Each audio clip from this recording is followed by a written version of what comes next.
Lo que voy a presentar hoy es más o menos una síntesis de lo que he estado trabajando en los últimos años, que es un registro arqueológico de esta laguna y también cómo conectar la evidencia arqueológica al registro histórico. Este sitio, pese a estar muy lejos, jugó un papel fundamental en la conquista de Chiapas y del área maya. Entonces, por lo mismo es una zona relevante de estudiar y que nos podría en un futuro permitir entender cómo vivían los mayas en resistencia y los mayas al momento de la conquista. Bueno, entonces, primero la región es la selva lacandona, es una región, como diría el historiador Jean de Vos, es una región inventada por historiadores, donde tenemos tres regiones más importantes o más famosas, con mayor relevancia histórica, alrededor. Las tierras bajas mayas, los altos de Chiapas y los altos de Guatemala. La selva lacandona se encuentra entre esos tres, y la laguna Miramar es, algunos autores geógrafos le llaman el corazón azul de la selva lacandona. La laguna de Miramar, a su vez, está entre tres ríos, el río Perlas, el Jatate y el río Azul. Ahorita vamos a ver por qué eso es importante. Estamos al sureste de Chiapas, la selva lacandona está rodeada de sitios muy famosos como Palenque, Toniná, Yaxchilán o Piedras Negras, y al interior de la selva como tal no hay tantos sitios conocidos. Existe Bonampak como una excepción por los murales, pero como tal el resto de la selva lacandona se desconoce mucho. Miramar se encuentra en el Valle de San Quintín, que es un valle muy grande, es el valle más grande de la selva, tiene 27,000 hectáreas, y ahí, como ya dije, se juntan tres ríos, lo cual hace una zona de tránsito muy importante, porque los ríos en esta zona son las principales vías de comunicación. El lago como tal tiene 6 kilómetros de largo, tiene una profundidad abismal. Se hicieron estudios en los 60 y no se llegó a la profundidad máxima. Tenían un cable de 500 metros y no llegó. Entonces, pues es un lago muy, muy, muy profundo. Su formación es de origen tectónico. No, mucha gente dice que es muy bueno, mucha gente, digamos, más que nada por chisme dicen que es un volcán, pero no es un volcán, porque huele a azufre, pero es más por materia orgánica en descomposición que por otra cosa. En la laguna se encuentran estromatolitos, que son una de las formas más antiguas de vida y que nomás existen en contados lugares en el mundo. Hay una flora y fauna súper diversa porque está dentro de la reserva de Montes Azules, que es la reserva más importante de la selva lacandona. Y bueno,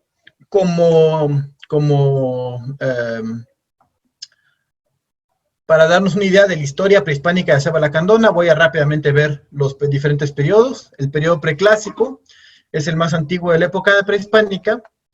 Tenemos muy pocos sitios conocidos de esta época en la lacandona. El más relevante o famoso sería Xoc, que es este relieve olmeca, que sería del año más o menos 800 o 600 antes de Cristo. Y tenemos algunos relieves en Miramar, que se llama el Muñeco, y un par de sitios cerca de Miramar. Como muchos sitios tienen ocupaciones preclásicas, pero como no se han excavado en su totalidad, apenas si se sabe que, por ejemplo, Palenque tiene un poco de preclásico, Yaxchilán también tiene algunos fragmentos, pero también como es la época más enterrada, generalmente es la que no se investiga tanto. Es muy difícil encontrar restos de esta época sin excavar muy profundo. Este relieve, muy famoso, fue robado en los años 60 y en 2015 reapareció en una casa de subastas en Francia y afortunadamente fue repatriado a México. Entonces, pues, es una de esas bonitas historias de éxito. Otro sitio de esta época es San Quintín, que está cerca de la Laguna Miramar. Actualmente hay un pueblo encima, pero en los años 80 se pudo registrar un pequeño croquis de dónde estaban las estructuras, pero es un sitio bastante más grande de lo que se registró en los 80s. Ese falta por estudiarlo, pero da una idea de la magnitud de sitios en la selva lacandona. Rancho Bulnes es otro, pero no es muy pequeño y apenas investigó. El clásico es la época más conocida de la región, es donde se construyen las grandes ciudades, los templos, las estelas, las tumbas. Es la cultura maya que la gente conoce estereotípica. Tanto el preclásico como el posclásico no se sabe tanto porque es un periodo que ha sido mucho menos estudiado. El clásico tardío, en particular, es la época mejor conocida, es cuando se da el famoso colapso maya, es cuando llegan otros grupos al área maya que parecen ser nahuas o incluso zoques, se da el abandono de las principales ciudades y la gente se asienta en islas, penínsulas y cerros, en lugares estratégicos, lo cual sugiere que hubo una mayor belicosidad en la región. Algunos de estos ejemplos son la aparición de esculturas de brazos cruzados, que es una tradición no maya y que por ejemplo, es de Tonina. Aparece en la metalurgia, influencias extranjeras como los anillos de juego de pelota o iconografía, que se le conoce como mixteca poblana o del estilo internacional, como la famosa Estela 3 de Ceibal, que es un gobernante maya, pero ya tenemos la presencia en la parte de arriba de fechas en calendario Tzolk'in, o la presencia hasta abajo del tambor Huehuetl, un personaje con una máscara de pico de Hecatl. Entonces, sabemos que hacia el clásico tardío hay buena cantidad de nuevas ideas que están llegando al área maya. También en esta época se efectúa el planchón de las figuras, que es una gran losa de piedra en el río Lacantún, que tiene mucho graffiti y muchas expresiones que podrían considerarse quizás más populares, que es muy interesante porque normalmente se conoce el arte de la élite. Ya para el posclásico, después del famoso colapso, nuestra principal fuente de información, de hecho, son las fuentes históricas, que nos hablan de los sitios como los gobiernos españoles. Tenemos muchísimo arte rupestre. La gente, al abandonar los templos, pareciera que arman sus lugares sagrados en cuevas y en riscos, donde pintan. Mucha de la gente también se va a enterrar en las cuevas. Hay muchísimos osarios y, obviamente, como ya mencioné, sitios fortificados. De esta época, un tipo cerámico más característico es el que se conoce como plomizo o plumbate, que este es un ejemplo que apareció cerca de Miramar. Estos son los osarios que en la región son muy comunes, y en muchas cuevas encuentras pilas y pilas de huesos, junto con también ofrendas de barro. Algunas de las pinturas rupestres las hay de un estilo un poco más burdo, y las hay lo que se llama estilo códice, que son muy parecidas a lo que se ve en los códices, pintados de manera muy detallada con pincel. Las otras tienden a ser más manos, puntos y figuras geométricas, cuyo significado es mucho más difícil de entender. Los sitios fortificados del posclásico lucen de esta manera, generalmente son terrazas, sin ningún tipo de arquitectura, podrías decirle, cortada a pelo, con piedras talladas. Generalmente tienden a ser terrazas con piedras bastante caóticamente colocadas. No iría mal colocadas porque han sobrevivido 500 años, entonces no están mal construidas. Seguramente es un estilo que en esa época hicieron. De esta época también se fechan las pichanchas, que son las coladeras de barro, que también es uno de los marcadores arqueológicos que nos permite identificar sitios de esta época. Ahora sí, de la gente que habita en Miramar ya hablamos de la gente de la época prehispánica, digamos en general. Tenemos luego los lacandones y actualmente grupos de otras tribus de Chiapas que han vivido ahí. En la época colonial tenemos las primeras entradas españolas que reportan haber visto muchos grupos indígenas, no solamente lacandones. Tenemos a los que se llamaban lacandones, a los pochutlas, que parecen ser choles, a los topiltepeques, que parecen también ser choles, petenectes, que hablaban maya yucateco, y al grupo Itzá de Guatemala, pero que también hacía incursiones en la selva lacandona. A los lacandones se les conquista hasta finales del siglo XVII, 1695, y lamentablemente fueron exterminados. Para 1712 los movieron de la selva a los altos de Guatemala, y ahí la mayoría se mezcló con la población nativa o incluso murieron de epidemias y de enfermedades por las marchas forzadas. Hay que mencionar que los lacandones históricos son lacandones del habla choltí, que es un dialecto maya que ya no existe, que desapareció con ellos, emparentado con el chol. Y en el siglo XVIII, alrededor de 1790, aparecen en la zona de Palenque mayas paganos, de habla maya yucateca, que son los frailes, bueno, sobre todo los párrocos de Palenque, los llaman lacandones genéricamente, porque vivía en la memoria todavía que esa zona había sido habitada por lacandones, entonces un indígena pagano, pues era lacandón. Entonces por eso se les puso el nombre de lacandones a los lacandones actuales. Ellos no se llaman a sí mismos lacandones, se dicen a sí mismos Hachuinik, que significa hombres verdaderos. Entonces tenemos esta confusión histórica que durante casi 100 años los historiadores no se dieron cuenta que eran dos grupos distintos, porque los españoles los llamaban igual a los dos. Para el siglo XIX tenemos el redescubrimiento de Miramar, que estuvo, digamos, abandonado porque nadie fue desde 1585 hasta 1880. De hecho, la laguna, pese a ser la laguna más grande del estado de Chiapas, no aparece en ningún mapa hasta finales del siglo XIX. La descubren los madereros que explotaban la caoba en la selva, y también al descubrirla ya había lacandones yucatecos, los lacandones modernos, habitando en la laguna. En el siglo XX se dan muchísimos cambios. En la primera mitad del siglo XX a la zona llega una infinidad de gentes. Llegan madereros, llegan chicleros, que era gente sobre todo de la península de Yucatán y de Veracruz, que tenían trabajo temporal explotando el chicle. Exploradores, arqueólogos, botánicos, geógrafos, aventureros, toda una serie de gente. Y lo más importante, bueno, los lacandones y el establecimiento de monterías, que eran las centrales donde se explotaba la caoba, que eran como pequeños pueblos en la selva, donde se cometían grandes atrocidades. Bruno Traven, en su libro de la rebelión de los colgados, lo narra con exceso de detalles.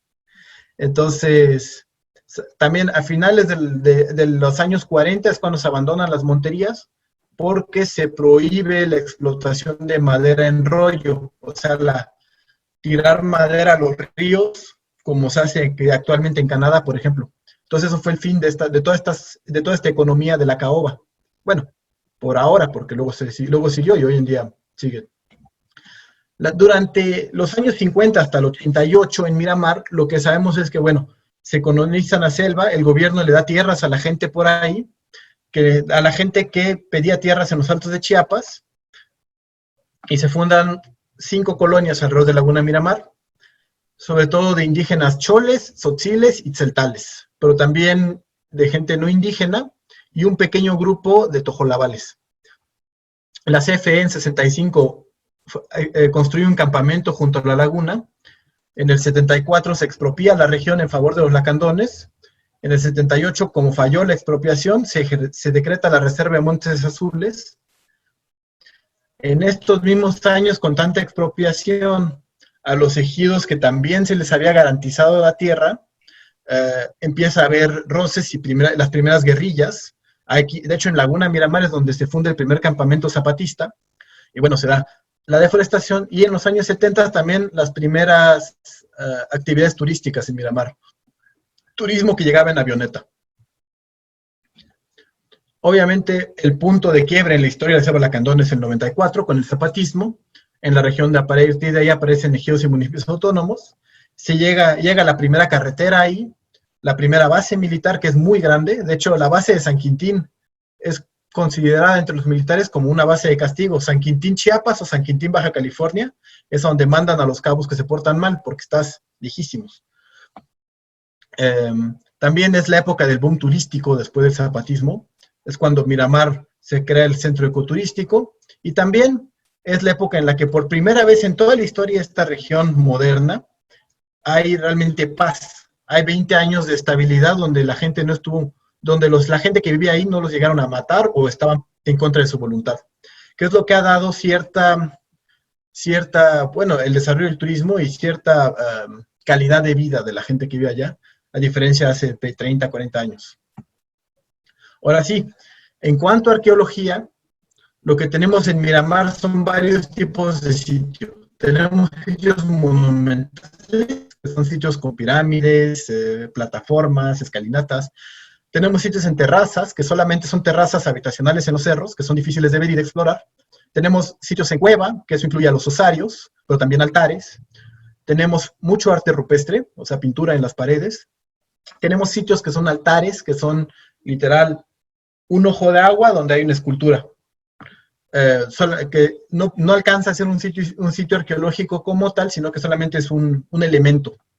Y tenemos sitios históricos que sabemos que existen, pero que aún no los hemos encontrado. Los locales sí han encontrado objetos históricos. Ahora sí, del preclásico tenemos este relieve del muñeco, que es muy importante porque no solamente no es maya, sino que es de un lugar muy lejano, que es de la costa del Pacífico, entre Guatemala y Chiapas. Es de la cultura que se llama Izapa, de lo que se llama la fase Ato, que se caracteriza en buena parte por estas figuras de personajes sentados en una suerte de banca, del año 100 después de Cristo, más o menos 100 antes o después de Cristo.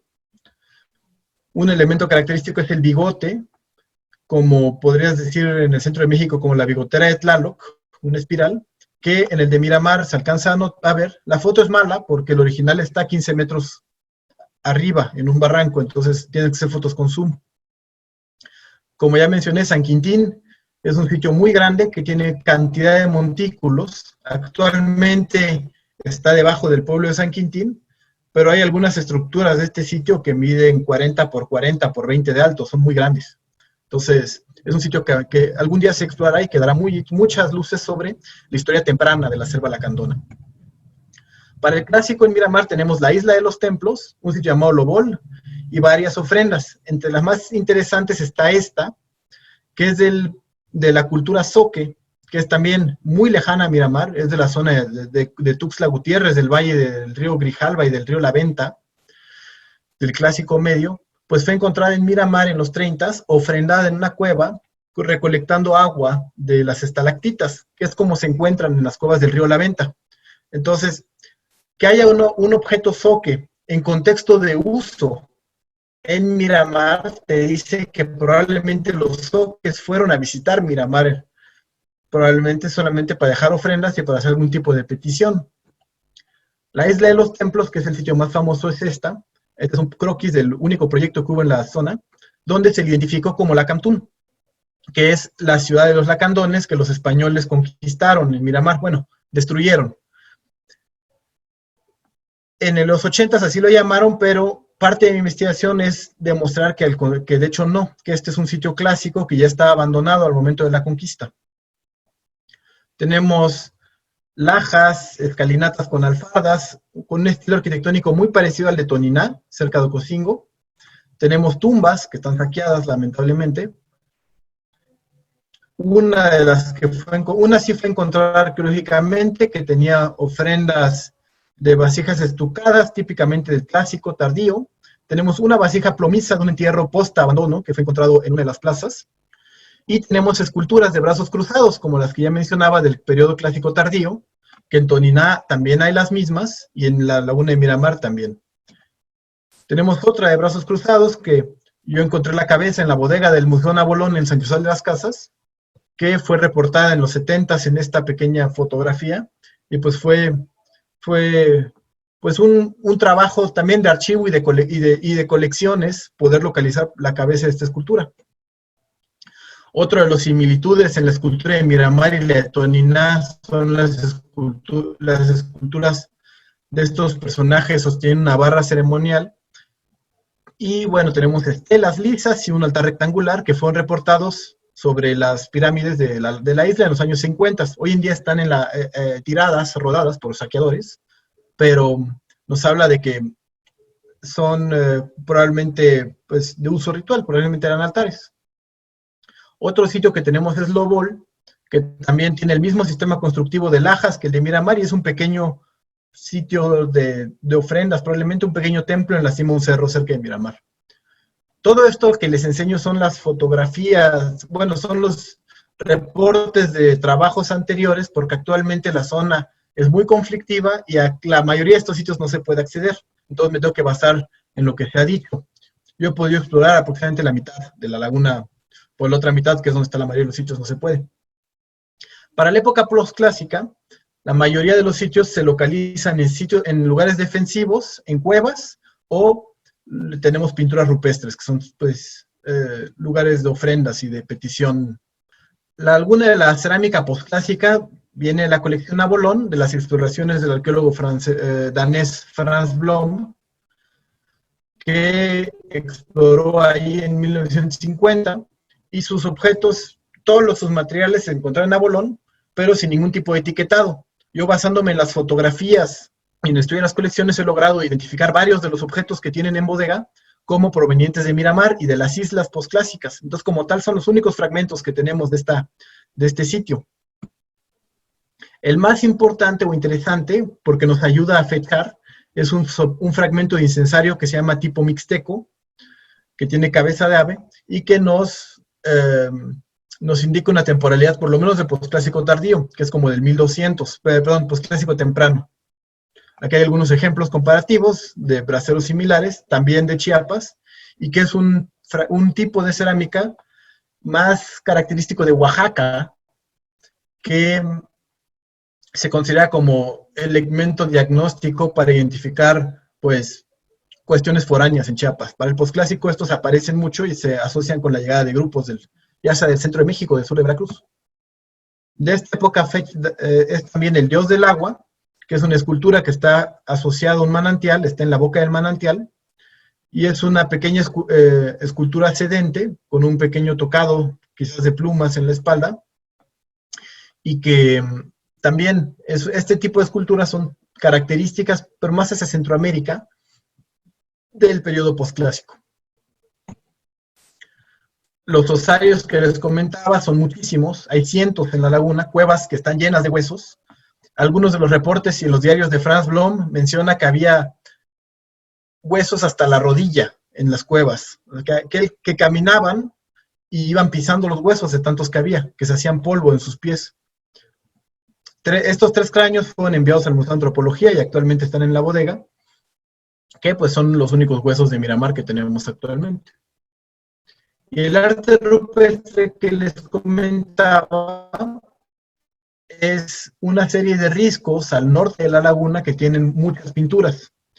Ya el trabajo de registro ha permitido identificar no solamente los diseños, sino por estratigrafía de los pigmentos, o sea, por las capas que hay de color, podemos identificar momentos pictóricos e intentar asociarlos a momentos históricos. Se utiliza un programa que se llama Distretch, que es un programa de tratamiento de imágenes que permite resaltar los pigmentos borrados. Entonces, en una roca donde casi no se ve nada, utilizando el software podemos resaltar algunos diseños y dibujarlos, que nos permite pues hacer el dibujo que les mostré hace rato. Tenemos 3 paneles en el risco principal, que es este. El primero tiene 7 puntos y una mano roja. El segundo tiene una cabeza de animal, un diseño que parece una flor o una estrella, varias manos, una cruz roja. Lo importante aquí es que todos son color rojo ocre. En el último panel tenemos una mezcla de todo, desde diseños de manos negras, unos monos o animales fantásticos de color negro, y diseños en color rojo oscuro y de 2 colores, rojo naranja o rojo y negro. En ese tema de los pigmentos que les decía, es muy importante notar cuáles están encima de cuáles. Por ejemplo, aquí tenemos pintura negra que está cubriendo pintura roja, y entre las dos una capa de sal, de sarro. Igual acá tenemos el rojo oscuro, el color naranja, y sobre el naranja la capa de sarro. Esto nos permite mapear, digamos, cuáles están más profundo y cuáles están menos profundo, y proponer momentos pictóricos con sus características que los definan. Tenemos los diseños más finos, pintados con algún tipo de pincel en la parte más baja. En la parte intermedia tenemos todos los colores rojos, rojo ocre, y que son principalmente manos y diseños geométricos. Y lo más superficial son los diseños negros, probablemente hechos con carbón. Eso lo comparamos con otros sitios que tienen la misma característica de pinturas superpuestas en la misma selva lacandona, donde vemos, por ejemplo, en Laguna Quineo, tenemos el diseño posclásico estilo códice, y encima, bueno, más arriba, un diseño negro, mucho más sencillo. En Metzaboc tenemos lo mismo, diseños hasta unos glifos mayas y unos personajes como en procesión, y los mismos personajes, digamos, sencillos y muchas manos rojas, que nos permite decir que lo rojo, bueno, ya esto es resumiendo otras ponencias sobre el tema, Lo rojo ocre es del periodo posclásico. Lo negro y sencillo, como este de arriba, son del periodo histórico, serían de lacandones del siglo XIX y del siglo XVIII. Y las pinturas más complejas, los glifos, los personajes detallados, hechos con pinceles, serían de la época preclásica tardía, como del 100, 200 después de Cristo. Entonces podemos empezar a ver relacionar pigmentos y estilo con temporalidades. Otro risco de Miramar que localizamos fue el risco de las huellas, que es muy interesante porque por etnografía de los lacandones sabemos que ellos peregrinaban a estos riscos. Son las entradas del inframundo. Los lacandones actualmente dicen que cuando se mueren, sus almas vuelan sobre la laguna de Metzaboc y se meten al inframundo por los riscos donde hay pinturas. Por eso hay todavía pinturas históricas. En este risco lo que encontramos fue muchas estalactitas quebradas, restos todavía de resina quemada, y bueno, esta entrada que parece una cueva donde están estas cosas. A la entrada de la cueva encontramos tallados bajo el agua lo que parecen ser huellas, que en otros contextos de cuevas se han encontrado también huellas talladas en el suelo, que podría asociarse a cuestiones quizás de peregrinaje o de rutas rituales, circuitos rituales. También en el risco hay una pequeña mano roja, que pues nos lo ficharía para el posclásico. Todo este tipo de cosas nos permiten ver un poco más de que Miramar al momento del posclásico pues fue un lugar bastante dinámico, sobre todo en cuestiones religiosas. Y ahora sí, mi gran debate es sobre la isla de la Cantún, la que mencionaron los españoles. El arqueólogo Rivero y un arqueólogo estadounidense llamado Nations dicen que es en la isla que yo le llamo de los templos, que es la que está acá, del lado derecho, y yo, leyendo los archivos del arqueólogo Blom y de su asistente Peterson, que hicieron exploraciones en 50 y en 55, propongo que es la otra, que es una isla que es semipenínsula, que está a este lado, que es mucho más alta y es más grande. Algunos de los datos españoles que mencionan es que estaba más cercana a la costa, que ellos hicieron su campamento frente a la isla, y la ubicación de esta isla coincide, sobre todo porque uno de los accesos naturales a la laguna es por esta pequeña bahía, por la punta que se ve aquí. La otra isla, como tal, no se puede acampar frente a ella, hay riscos, y está muy lejos de la costa. Esta es una descripción, digamos, de la isla al momento de su destrucción por los españoles. Hay mucha información al respecto porque fue una campaña militar llevada a cabo ya bien entrada la época colonial. Entonces, digamos que hay mucha burocracia, hay muchos documentos de testigos, de probanzas de méritos, de gente que pide que se les pague lo que hizo en estas expediciones. Entonces, en esos documentos hay muchas descripciones notariadas. Entonces, dicen muy bien todo lo que había, que es algo que, por ejemplo, con las cartas de relación de Cortés no tenemos. Tenemos, del momento de la conquista de otras zonas de México, tenemos muy poca información. Entonces, aquí lo que dicen básicamente es que destruyeron todo, ¿no? Arrasaron casas, árboles, plantas, y que actualmente y que lo dejaron raso, lo cual es una catástrofe para los lacandones, pero para los arqueólogos es una bendición, porque nos da un contexto de abandono que no se ha vuelto a tocar. Los lacandones se fueron de ahí y no lo volvieron a reconstruir, y no se construyó un pueblo encima del pueblo antiguo. Entonces, como tal, es una oportunidad de arqueología casi única. Los datos históricos que les comentaba para hacer el mapa de antes son que la isla estaba a un tiro de ballesta, que son aproximadamente 150 pasos, lo cual no corresponde con la otra isla que está a casi 400 metros de la costa. La isla que yo digo está a 60, lo cual es bastante, corresponde bastante con el tiro de ballesta. Aquí hay una descripción de cómo era de un arte de la ballestería de esos años, que dice que son 150 pasos. La misma idea del campamento frente a la isla, y que tenía alrededor de 60 casas. La isla de la Cantún, que excavó la doctora Sonia, es muy pequeña, y en su mapa y en sus recorridos no reporta más de 15 plataformas. O sea, no caben las famosas 60 casas. Y en la exploración de la isla del Peñol, que se llama también Carrizal, que es donde yo digo que está la isla de Lacandones, hay como 40 plataformas y 60 plataformas chicas, lo cual corresponde más o menos también con las descripciones. Las descripciones más útiles son inéditas, están en un archivo en Estados Unidos, que son los diarios del arqueólogo Peterson, que él fue el que exploró la laguna. Franz Blom era el jefe de la expedición, pero él no fue, él nomás se quedó en la costa y Peterson fue el que fue a explorar. Entonces, él lo que menciona es que había una bahía para guardar canoas, que también los españoles mencionan que tenían un embarcadero de sus canoas, los lacandones. Peterson menciona una gran escalera desde el embarcadero hasta la cima que atraviesa 7 plazas rodeadas de 3 edificios. Como no tenemos un mapa de la isla, pues yo lo he construido esquemáticamente basado en las descripciones escritas. Peterson menciona muchos entierros en cuevas y tumbas y un puente de tierra firme que conecta la isla.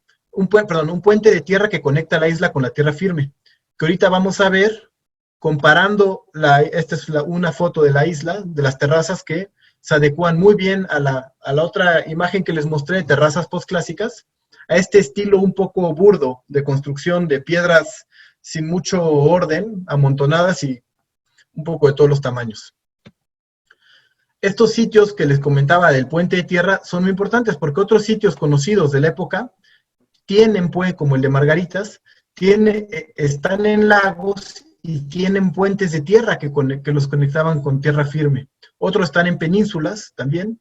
En Tepancuapa tenemos uno muy parecido, también con una parte alta, con escalera larga, que está en una isla que se conecta a la tierra en tiempo de secas. En Meztaboc, en Chiapas, tenemos lo mismo, una zona de embarcadero, una gran escalinata que sube cruzando varias plazas y que lleva una pirámide en la cima, una plaza mayor, que es donde se hacían todos los rituales. En la Laguna Mendoza, en el Petén, tenemos lo mismo, una zona baja donde llegaban las canoas y una zona alta donde probablemente también había un circuito ritual para llegar a hacer ofrendas. En la Laguna de Petja tenemos islas que también tienen puentes que las conectan, pero que están en tiempo de secas. No es esta cuadrada de la imagen, es la que está más a la izquierda, y que también se menciona en fuentes históricas que eran lugares de lacandones insumisos. Entonces, como para resumir un poco, tenemos un montón de cosas. Tenemos la zona de cuevas al oeste de la laguna, donde tenemos desde el muñeco, que es preclásico, tenemos el dios del agua, que es un lugar también de culto posclásico, tenemos una cueva donde hay un poco de todo, de ahí desde preclásico hasta posclásico. Tenemos el Peñol al sur, que es la número 2, la isla número 2. La isla de los templos, que sería un sitio del periodo clásico, un sitio religioso importante del periodo clásico. Y tenemos otros riscos, todos al norte, con pintura, que también nos hablan de circuitos rituales, zonas de peregrinación. Es interesante que están todos al norte, porque el norte es el rumbo de los muertos en la tradición mesoamericana. En la laguna de Metzaboc también están al norte los riscos con pinturas. Al sur creo que hay uno de los 12 que se tienen registrados. Entonces es también otro patrón importante de señalar. El cerro que domina la laguna es el Cerro Chunguitz, que no ha sido explorado por nadie, pero es probablemente un lugar muy importante, pues tiene todos estos sitios alrededor, que probablemente en su cima debe haber algún santuario relevante. El número 3, la Cueva del Sol, que es donde los lacandones tenían su templo cuando los visitó el explorador francés Jacques Fustel. Y ahí se menciona en la tradición oral de los lacandones algo muy interesante, que ellos dicen que ellos nunca iban a Laguna Miramar porque hace mucho tiempo ahí habían muerto muchos lacandones, que otra gente había llegado y los había matado con escopetas. Entonces, hay que ponerse a repensar si esto es una supervivencia de lo que pasó en la conquista y que los lacandones lo vieron como un lugar maldito, o puede ser también un mito relacionado con la llegada de los madereros, que también no eran panes de Dios, y y también hicieron bastantes atrocidades con los lacandones. Entonces podría ser que ese mito de que por eso los lacandones no se acercaban a la laguna haya sido algo que sucedió en 1880 o algo que pasó en 1585. Y bueno, para acabar, pues podemos decir que la isla de Lacantún corresponde a la descripción española del sitio, por lo cual abriría la puerta a que ahora sí se investigara con miras a detectar la cultura material de los lacandones históricos. Tenemos la presencia de muchos espacios públicos que indican importantes actividades, pueden ser rituales o de guerra o incluso de comercio, puede haber mercados. Tenemos evidencias de peregrinaciones, gente que fue a dejar ofrendas y hacer peticiones desde la época del Preclásico tardío. Y bueno, que su misma geografía como gran cuerpo de agua, con manantiales, con cerros de agua, cerros al norte y al sur, nos mencionan que es significativo en el paisaje cultural de la región, que explicaría todo el tema de las peregrinaciones. Está entre tres ríos importantes y no parece haber sido un lugar geopolíticamente importante para el momento del posclásico.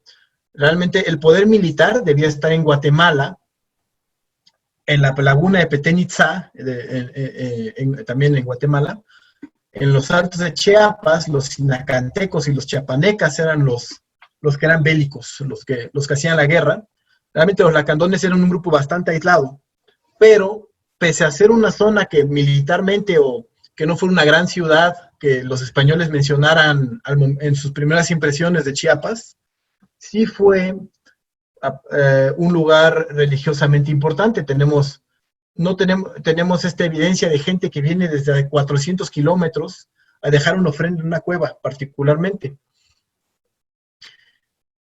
Y lo cual pues nos lleva a concluir que la importancia de Miramar fue sobre todo religiosa, como un santuario, probablemente asociado al agua, a la petición de lluvias y al inframundo, donde tenemos miles de entierros en cuevas que pues indican que la gente iba a enterrarse. O sea, no había miles de personas en Miramar, no debían haber muchas, porque no hay muchas casas, sino más bien debía haber un montón de gente que llevaba los huesos de sus ancestros a ser depositados en cuevas para probablemente, muchas veces para poder comunicar con ellos, ¿no?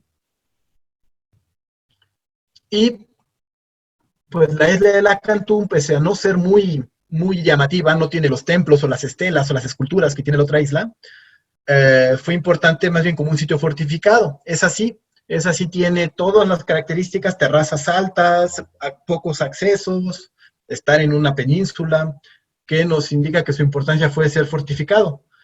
Le tomó a los españoles 3 expediciones destruir la ciudad definitivamente. Entonces no es un sitio que se tome que sea tan fácil de tomar como un sitio que estuviera en medio de un valle. Y pues bueno, eso es lo que he hecho en la laguna de Miramar. Un poco integrar toda la información arqueológica que haya del sitio y relacionarla para identificar cuestiones históricas y poder ver pues ahora sí, entender un poco lo que debió haber sido el lugar cuando estuvo ocupado, su importancia religiosa, como lugar de paso entre las zonas altos de Chiapas y tierras bajas, que pues esperemos que el día que se logre llegar a un acuerdo con los ejidatarios y que nos permitan trabajar en la isla, pues logre confirmar todas estas hipótesis, que logremos encontrar materiales de otras regiones del área maya, mucho material religioso, porque si queremos que esto es un lugar, un santuario de peregrinación, tiene que haber mucho arte religioso móvil, como figuritas, como lo que se llaman, ¿cómo se llaman? Fichas, que en muchos sitios de peregrinación se encuentran estos pequeños objetos que la gente se lleva. Uno llega a un sitio de peregrinaje y se lleva cosas. Obviamente deberían haber más ofrendas, muchos entierros, y sobre todo esperaríamos encontrar materiales de zonas diversas, pero también la cultura material de los lacandones, que los conocemos muy bien por fuentes históricas, pero si es que en otros sitios se ha encontrado cerámica lacandona, no se puede identificar porque no sabemos cómo es.